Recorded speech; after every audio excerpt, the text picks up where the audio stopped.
para comprobar que se trata de un adenocarcinoma y no un tumor carcinoide, citoqueratina. Y si observáramos las glándulas, se tiñen positivamente para EMA, CAM5.2, A1A3, KI67, que es el índice de mitosis, y CKHMW. Todos ellos implican una adición específica para citoqueratina dentro de las glándulas malignas infiltradas.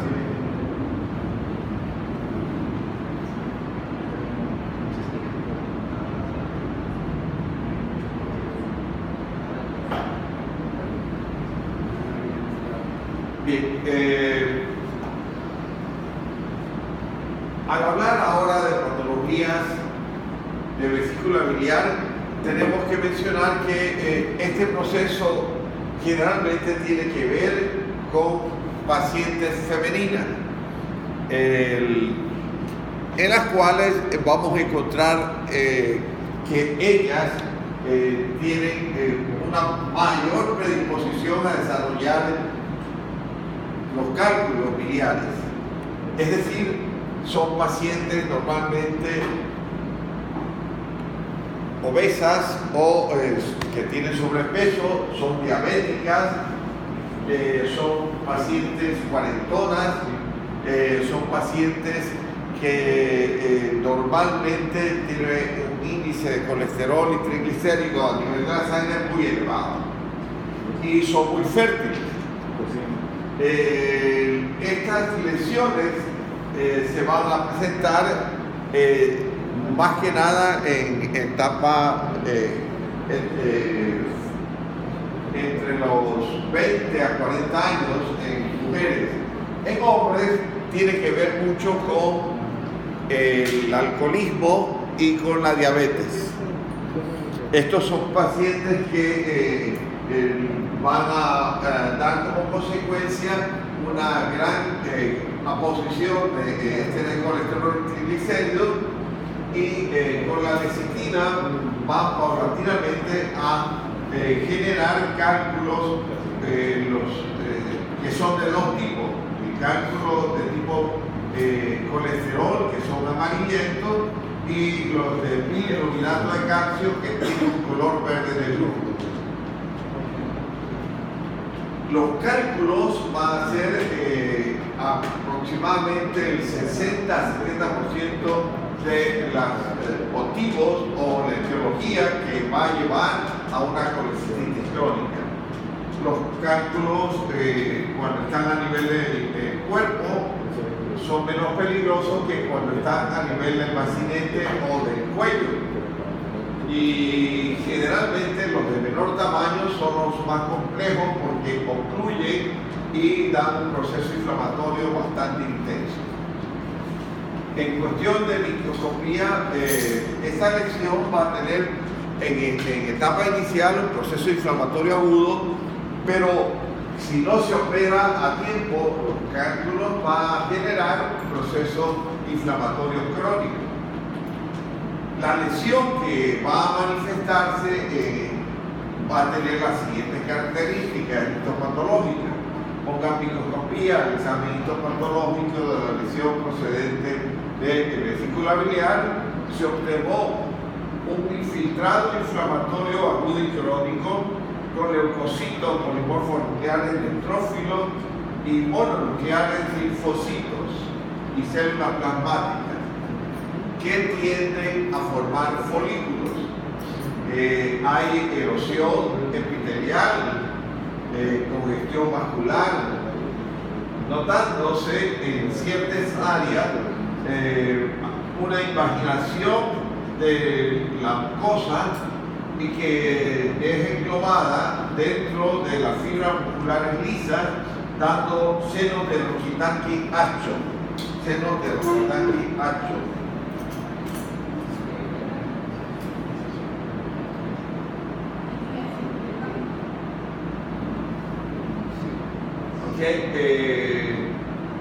En ciertas áreas vamos a encontrar que los pliegos contienen, los pliegues de la mucosa contienen gran cantidad de macrófagos que contienen en su citoplasma lípidos de ésteres de colesterol y triglicéridos. Esta cantidad exuberante de macrófagos con lípidos se encuentra más que nada en la parte superior de los pliegues de la mucosa. Diagnóstico: colecistitis crónica por colelitiasis, y cuando encontramos esta gran cantidad de macrófagos decimos que se trata de colesterosis. Hay oportunidades que no se ven cálculos, sino tan solo macrófagos que contienen colesterol, y sería colecistitis crónica por colesterosis.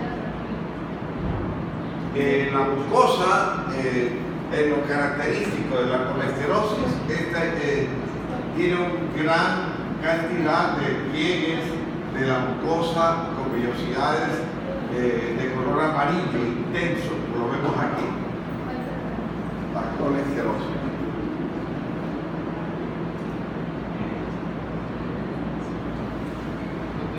Y en ciertas oportunidades inclusive pueden formar pólipos de colesterol por colesterosis. Y diagnóstico diferencial: colecistitis crónica por colecistitis aguda,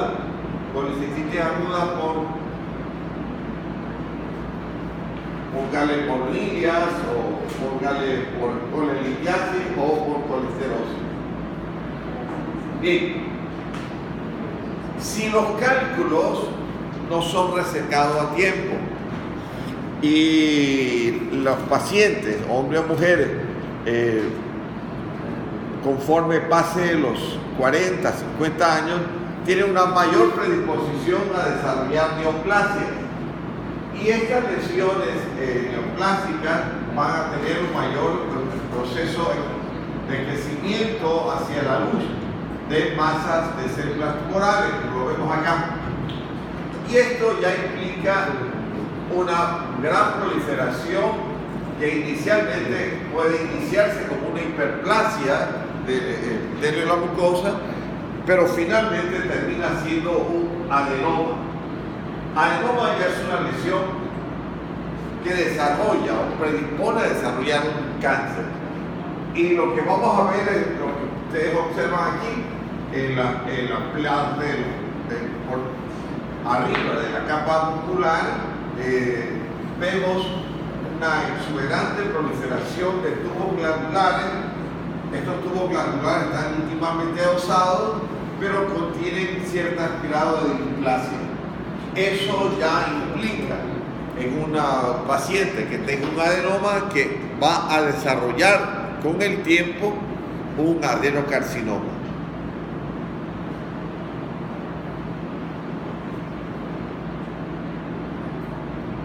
Ahí están los cálculos, si ustedes observan, colesterol amarillo, pueden ser redondos, ovalados o faceteados, es decir, cuadrados, o rectangulares o poligonales. Y también puede ser de colesterol o bilirrubinato de calcio cuando son negruzcos, o pueden ser mixtos, en la cual la posición de la lecitina con el colesterol provocan placas que se van superponiendo y que dan lugar a grandes cálculos y en su interior gran cantidad de cristales de colesterol.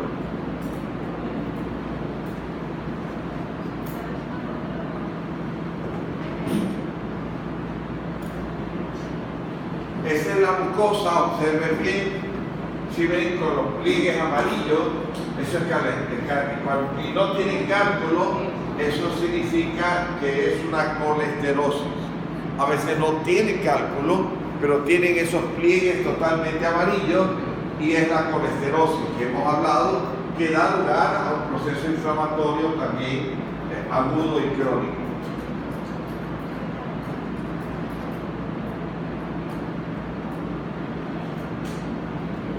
Esta es la vesícula en porcelana, que también predispone a desarrollar cáncer. Y finalmente tenemos ahora sí los adenocarcinomas, que corresponde a una lesión infiltrante de glándulas malignas.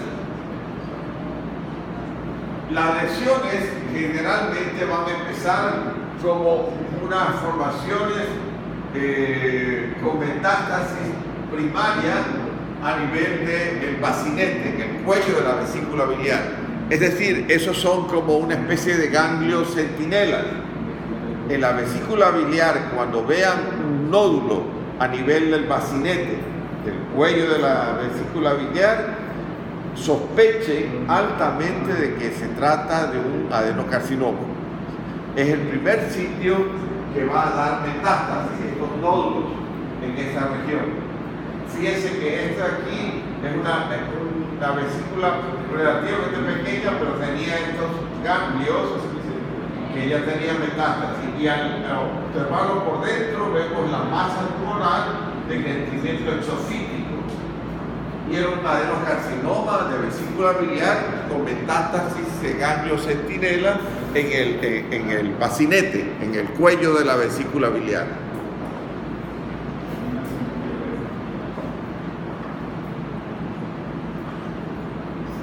Bien, ahora vamos a hablar del adenocarcinoma. El carcinoma de vesícula biliar son de dos tipos, uno polipoide y el otro infiltrante. Son dos tipos de carcinoma. El polipoide son masas exofíticas, miren como observan aquí, que ocupan toda la luz de la vesícula biliar, tanto de la parte del cuello, del bacinete, como en el cuerpo.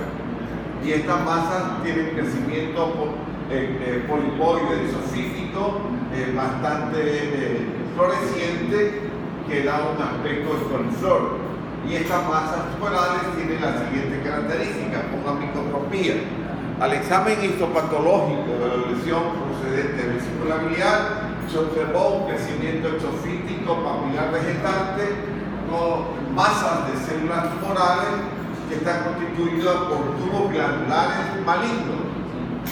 Estas masas se proyectan de manera uniforme, papilar, hacia la luz. Ciertas otras presentan una invasión al estroma y a las fibras musculares, notándose formaciones quísticas dentro de la pared de la vesícula biliar. Las glándulas malignas están revestidas por un epitelio columnar poliestratificado de núcleos hipertróficos, hipercromáticos, edematosos, que contienen nucleolos prominentes, en un número mayor de 2. La mitosis son muy frecuentes, atípicas multipolares. Los tubos glandulares se disponen con proyecciones papilares, pero también rompen membrana basal e infiltran las fibras musculares lisas de la pared. El que hemos hablado es el adenocarcinoma de tipo papilar, pero hay también el infiltrante.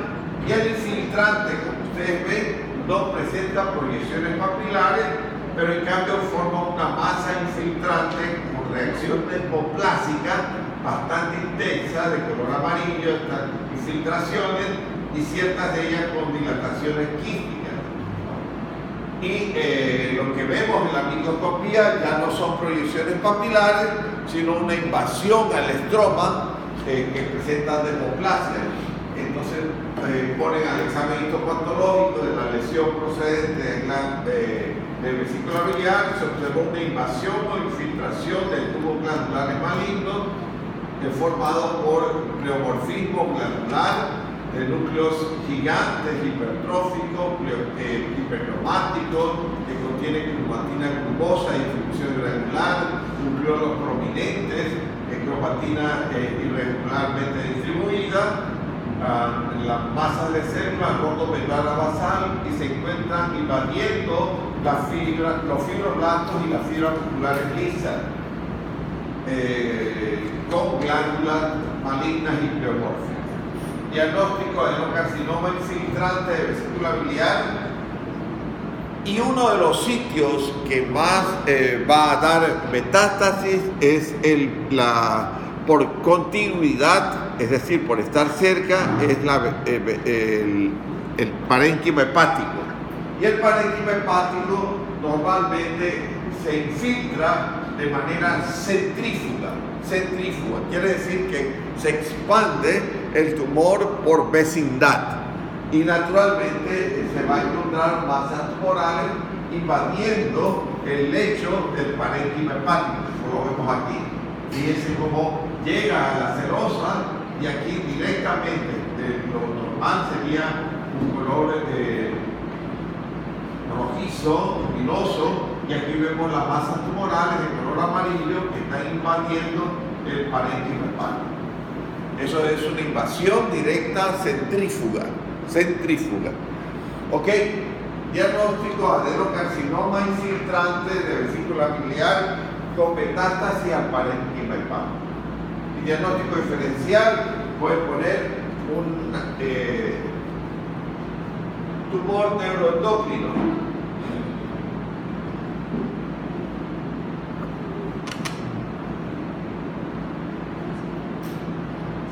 Okay.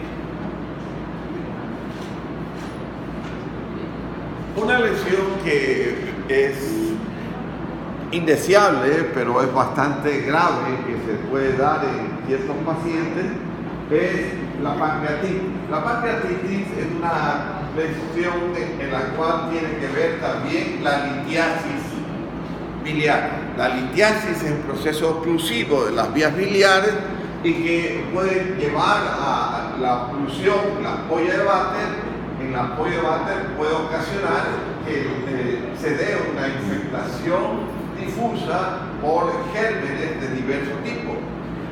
Generalmente puede estar relacionado con salmonelosis, por ejemplo. Un paciente que tenga una salmonelosis tífica puede infectar la ampolla de Vater y dar una reacción de pancreatitis, mucho más si está combinado por cálculos en esa región. Infecciones también de tipo bacteriana, como la tuberculosis, como lesiones infecciosas por Escherichia coli o otras bacterias, pueden llevar también a una pancreatitis. Los cálculos, la litiasis mezclado con la inflamación pueden generar este proceso reactivo inflamatorio agudo necrotizante. ¿Y qué es lo que vamos a encontrar? Vamos a encontrar una microscopía, el examen histopatológico, el parénquima pancreático, se observó una estiaconecrosis difusa, en la que se observa una degeneración del tejido acinar y ductal, con una amplias zonas de hemorragia, con capilares dilatados, congestivos, trombosados, una estiatonecrosis bastante intensa con degeneración grasa difusa, en la que los acinos y los túbulos acinos y conductos están totalmente necrotizados, hemorrágicos, y contienen un infiltrado inflamatorio con leucocitos, polimorfos nucleares neutrófilos y mononucleares linfocitos. ¿Okay? Diagnóstico: pancreatitis aguda necrohemorrágica o necrosante. Y el diagnóstico diferencial, pongamos una pancreatitis crónica, granulomatosa.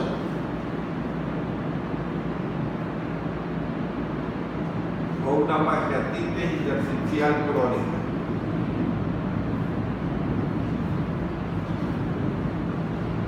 Bien.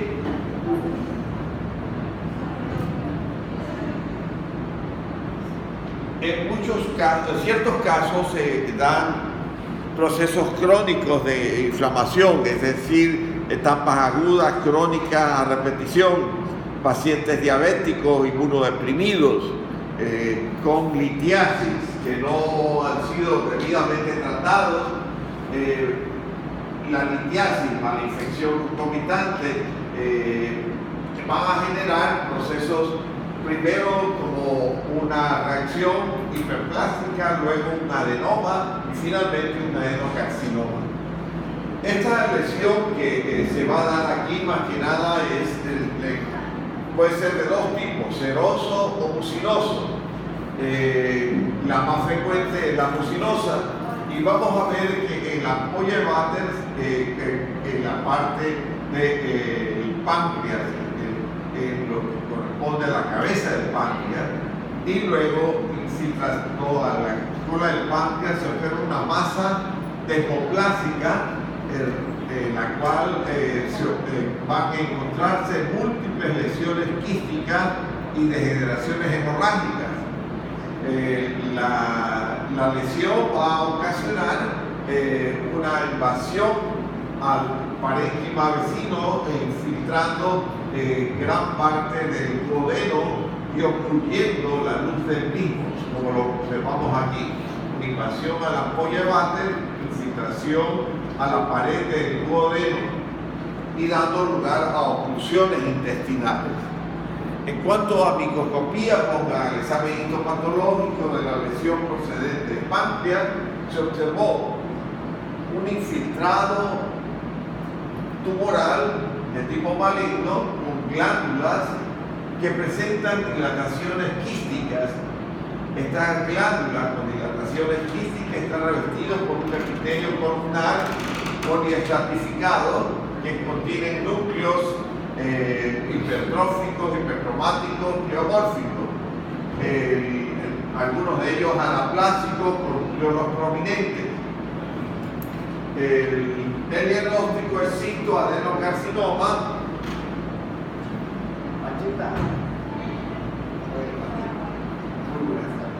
Citoadenocarcinoma, y el diagnóstico diferencial puede poner un argentafinoma. Citoadenocarcinoma mucinoso, y el diagnóstico diferencial argentafinoma. Eso es un cafecito. No sé si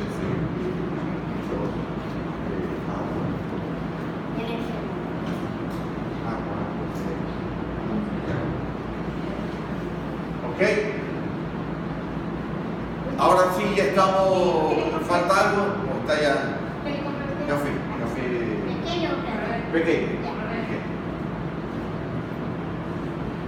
Ya está todo, ¿no? Ahora sí lo vamos a ordenar.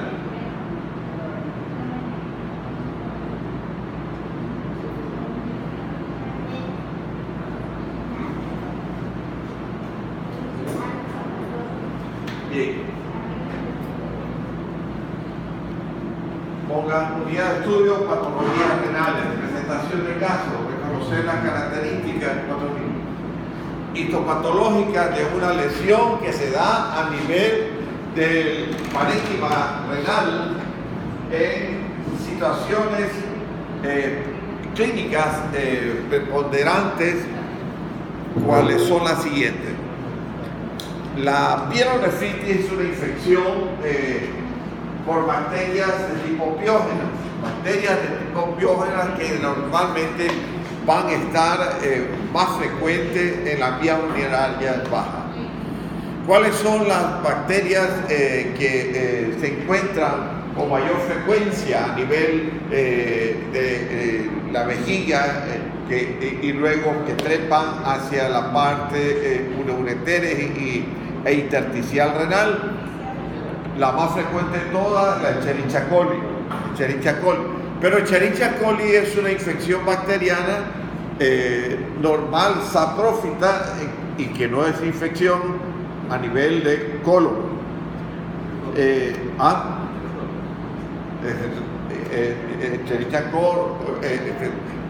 Escherichia coli, no es estreptococo. Perdón. Un enterococo, que es un estreptococo. Este Streptococcus, el Escherichia coli es una infección que se adquiere más que nada en el mal aseo que tienen las mujeres cuanto al tener una uretra muy corta y lastimosamente hacen que esta uretra fácilmente llegue a la vejiga y se provoca una cistitis aguda. La cistitis aguda normalmente provoca una retención en la vejiga, por eso es que durante el embarazo esta infección al comprimirse el útero sobre la vejiga y hace que se dé un reflujo vesicoureteral y esto implica que la bacteria suba hacia el ureter, llegue a la pelvis y de la pelvis de una pielonefritis aguda.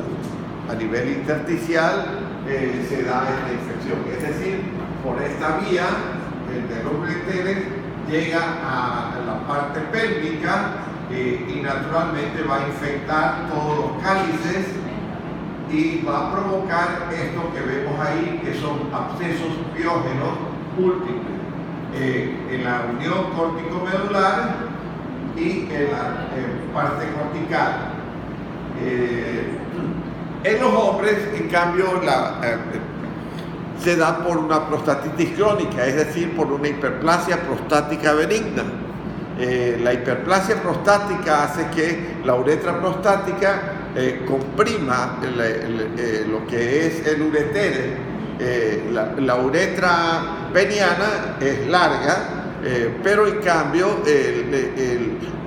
ocluye cuando hay una infección que puede estar por más que nada en pacientes no circuncidados, infección ascendente, llega a la vejiga y cuando hay la hiperplasia prostática no se puede miccionar normal y esa infección por vía reflujo vesicouretral sube hasta la pelvis renal y da el mismo mecanismo, el mismo tipo de infección. Esa es la más frecuente, puede ser también por un carcinoma de próstata, puede ser por un carcinoma de cuello del útero.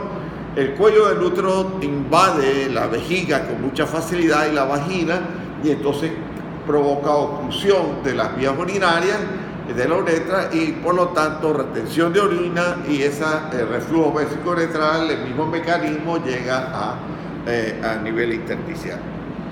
Esta situación hace que también se dé por vía hemática. ¿En qué pacientes nomás? En pacientes que tienen infecciones por piógenas, infecciones bacterianas piógenas en otras áreas. ¿Cómo podrían ser? La que está en las mismas que hemos hablado de absceso hepático. Hola. Y esto puede ser debido a por ejemplo, una diverticulitis aguda, puede ser por podría ser una colitis ulcerativa, puede ser también por una apendicitis gangrenosa o fibrinoprulenta, por una colecistitis gangrenosa aguda. Por vía hemática puede llegar y dar esta lesión. En cuestión de microscopía, pongan el examen histopatológico de la lesión procedente del parénquima renal, se observó a nivel de los túbulos colectores, túbulos proximales, la presencia de abscesos piógenos dentro de su luz, con gran cantidad de piocitos, leucocitos polimorfos nucleares, neutrófilos, macrófagos con bacterias. A nivel intersticial se observa también la presencia de infiltrado inflamatorio difuso con polimorfos nucleares, neutrófilos, notándose la presencia de abscesos piógenos. Estos abscesos piógenos presenta una proliferación fibroblástica periférica con infiltrado de mononuclear y en la parte central una necrosis licoefactiva con células fantasma, en la cual se observa una necrosis difusa del parénquima a nivel glomerular y tubular, con gran cantidad de piocitos, macrófagos y neutrófilos.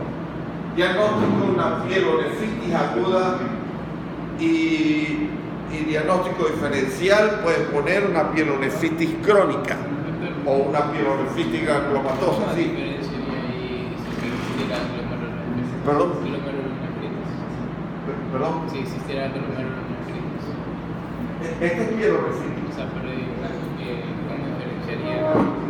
Es diferente porque son las nefritis diferencian los abscesos. Generalmente, ya les explico, generalmente la glomerulonefritis, cuando existe glomerulonefritis sola, no afecta a nivel intersticial, sencillamente afecta a los glomérulos. Y a nivel intersticial no hay infiltrado de leucocitos.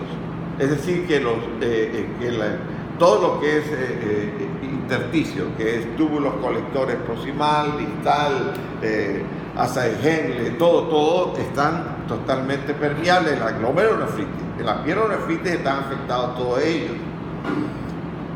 Lo que no está afectado en la pielonefritis generalmente son los glomérulos.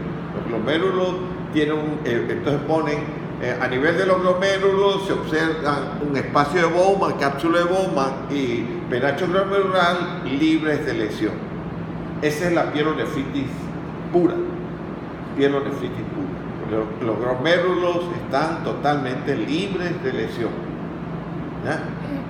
Esa es la diferencia entre una pielonefritis y una glomerulonefritis. Y naturalmente en la parte clínica, en la pielonefritis hay un dolor pélvico muy intenso, fiebre muy elevada, generalmente ustedes le topan en la parte de costo vertebral, en la espalda, y un leve golpe en la parte física, al examinarlo, una puño percusión que se dice en la parte clínica. Estos pacientes es como si le metieran un cuchillo, es muy doloroso, saltan cuando hay una pielonefritis, es muy doloroso. El signo costo vertebral de la pielonefritis. La fiebre es muy intensa. Hematuria, hay una hematuria, de ahí hay disuria, nicturia, hematuria. Y pues naturalmente al hacer la orina muy espesa, amarillenta, maloliente, y al hacer cultivo de teograma pues van a salir una infección muy severa. En la glomerulonefritis la parte renal tiene albúminas, pero no tiene piocitos, no tiene bacterias. Se hace cultivo y no encuentran bacterias. Esa es en la parte también clínica la diferencia. Bien. Ahora vamos a hablar de la glomerulonefritis.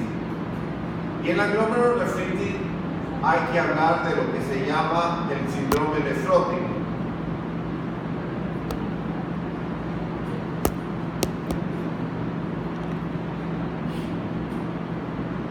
Y la glomerulonefritis está afectado más que nada lo que corresponde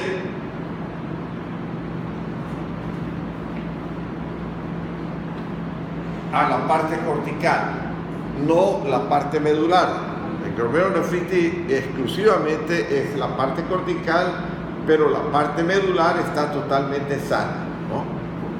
Entonces, ¿cómo vamos la glomerulonefritis generalmente se presenta como un síndrome nefrótico?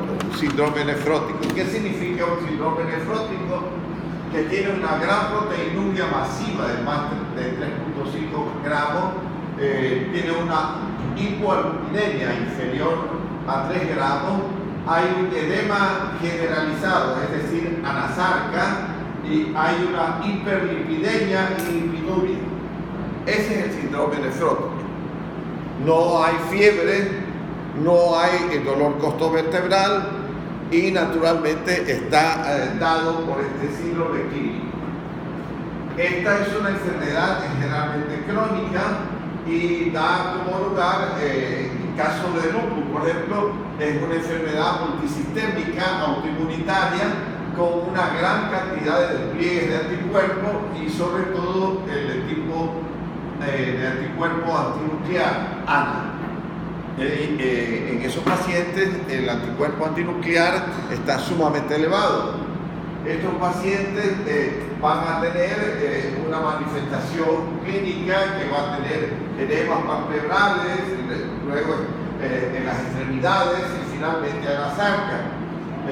Va a tener pleuritis, va a tener problemas de dolores en las articulaciones, mialgia, va a tener quimosis púrpuras, es decir, a nivel de la piel, placas adenomatosas, eritematosas, va a tener en el fórulo nasolabial lo que se llama el síndrome de la mariposa, ¿no? En las áreas nasolabial, lo que se llama alas de mariposa, un enrojecimiento bastante intenso, poliartralgias bastante intensas. Y naturalmente este paciente, en lo que se refiere a anticuerpos antinucleares, va a estar sumamente elevado, positivos, proteinuria, incluso ya hemos hablado de la parte clínica. Bueno, en cuanto a la parte histopatológica, este es el ala de mariposa que hemos hablado, con un eritema nasal y en los pómulos. Y en cuanto a la parte histopatológica, va a haber un incremento de las células, más que nada de tipo proliferativa. Esto está dado por inmunocomplejos, en las cuales se van a ver inmunoglobulinas A, inmunoglobulinas M, inmunoglobulinas G positivas. Va a estar dado por depósitos de tipo inmunológico a nivel subepitelial y a nivel mesangial. Esta lesión, cuando está combinada, tiene las características histopatológicas que la vamos a mencionar. ¿Cómo se puede evaluar? Generalmente esto se lo hace por microscopía electrónica, pero también se hace lo que es la inmunohistoquímica. En cuanto a la lesión, en la parte histopatológica pongan microscopía, examen histopatológico de la lesión procedente de biopsia renal. Esta es microscopía de luz, este es un esquema de la microscopía electrónica. Se observó la presencia de glomérulos hipercelulares. Miren, los glomérulos se encuentran hipercelulares. Hay el espacio de Bowman está muy disminuido, pero hay una gran hipercelularidad en la parte epitelial y mesangial, en la cual hay una proliferación de las células endoteliales, una mayor proliferación de las células endoteliales y aumento de las células mesangiales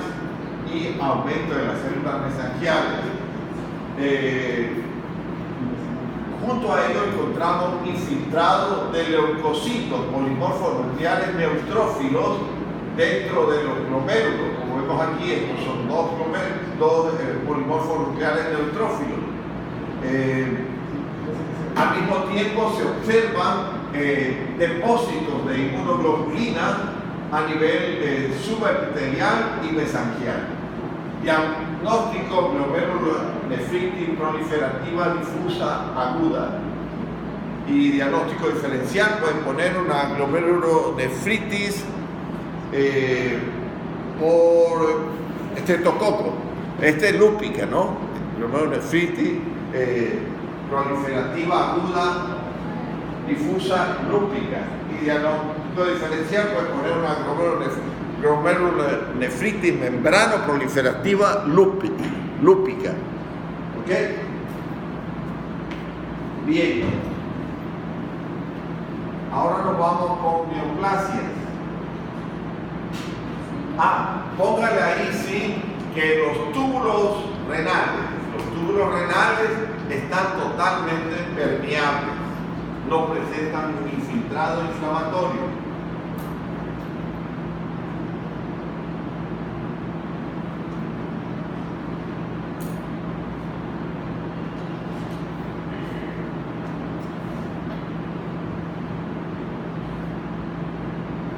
Bien, ahora vamos a hablar de neoplasia.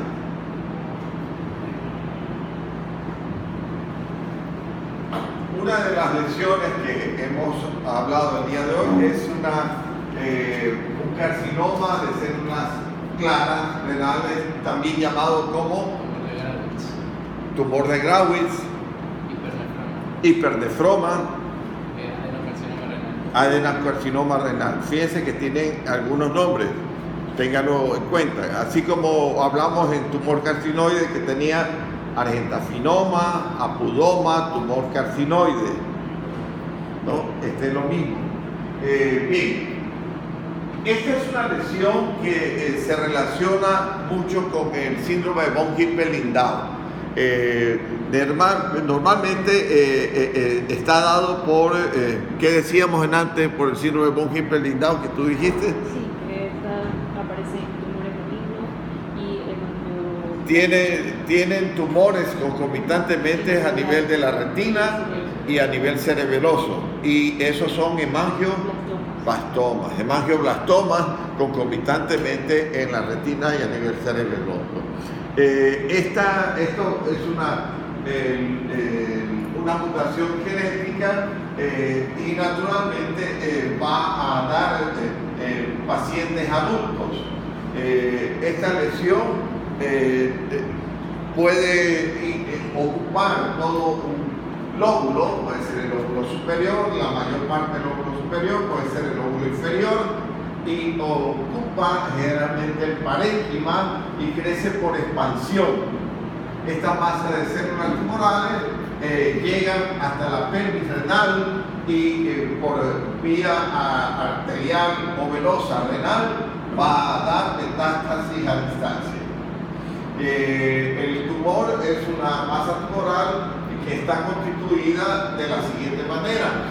Con la microscopía, el examen histopatológico de la lesión procedente del parénquima renal, se observó que está constituido por masas de células tumorales de citoplasma amplio, granular, claro, totalmente claro, que contiene gran cantidad de glucógeno y lípidos en su interior.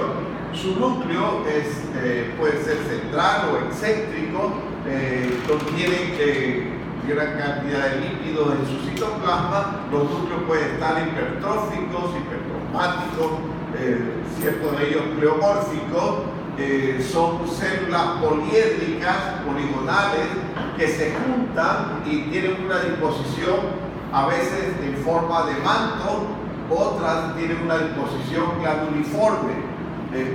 Pachita, otros tienen una formación papilar, y esta lesión puede ser con dos tipos de células, células cromófobas, como lo vemos acá.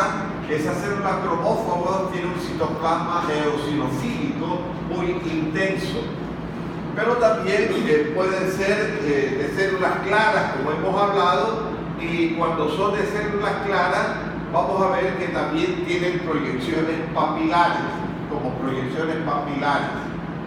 Entonces, diagnóstico: carcinoma de células claras, hipernefroma, tumor de Grawitz o adenocarcinoma papilar, y diagnóstico diferencial, usted puede poner oncocitoma. Bien, dentro de lo que ya se ha hablado, tenemos el tumor de Wilks. Esta es una lesión tumoral que se da exclusivamente en niños comprendidos entre la edad de 1 a 5 años. La parte más, el tope más alto es a los 5 años. Esto está dado por un síndrome de WAHS, WAHGR, y que implica que tiene simultáneamente unas lesiones con mutación genética en el KEPAR con KEPAR 11, ¿no? Sí, El 11, ¿no? El brazo corto 9, creo que. sí, 9, ok. Entonces, esta lesión se da en niños, tiene un gran poder de infiltración, porque es un tumor blastemal. Quiere decir que son tumores embrionarios y que produce una gran mitosis. Pero, afortunadamente, así es la medicina. Capaz algunos de ustedes pueden llegar a dar aportes muy importantes. Hoy por hoy, de lo que antes tenía un mal pronóstico, hoy por hoy tiene un buen pronóstico, porque responde bien a la quimio y radioterapia y puede, aún teniendo cierta cantidad de metástasis, poder ser susceptible de reducirse el tamaño del tumor y susceptible de extirparse. Hoy por hoy tiene un mejor pronóstico de lo que tenía en siglo pasado. Bien, en cuanto a la microscopía, pongan lo siguiente. Si hablamos de blastemal, quiere decir que todos los elementos que vamos a encontrar son inmaduros. Entre los principales son los dos elementos. Pongo microscopía, el examen histopatológico de la lesión procedente por renal, se observó la presencia de glomérulos abortivos, en la que se observa células mesangiales, endoteliales, epiteliales, compactas, que son de tipo inmaduras, de núcleos hipertróficos, hipercromáticos y pleomórficos. Junto a ello encontramos túmulos inmaduros, revestidos por una poliestratificación epitelial de células columnares pleomórficas, hipercromáticas y anaplásicas, con núcleos prominentes, mitosis atípica y muy frecuentes.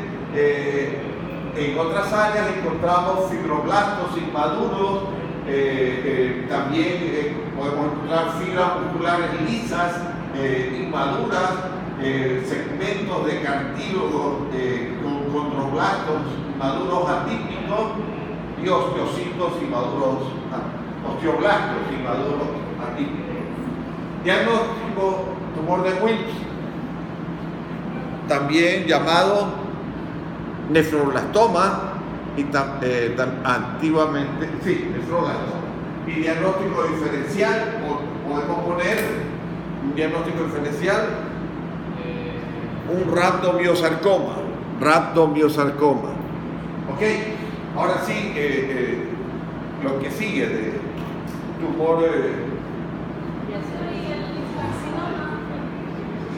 papilar, tumor papilar, carcinoma papilar.